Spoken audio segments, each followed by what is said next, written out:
ভগবান শ্রীকৃষ্ণ যখন পৃথিবীতে অবতরণ করবেন তখন তিনি মাতা যোগমায়াকে ডাকলেন, বললেন, হে যোগমায়া, এখন আমরা দুজনে মিলে পৃথিবীতে অবতরণ করব।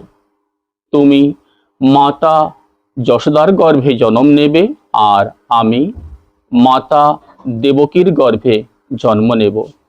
আমরা দুজনে মিলে অনেক লীলা করব। লোকে তোমাকে দেবী দুর্গা, কালী, গৌরী, জগদ্ধাত্রী, অম্বিকা, মা বগলামুখী অনেক নামে জানবে।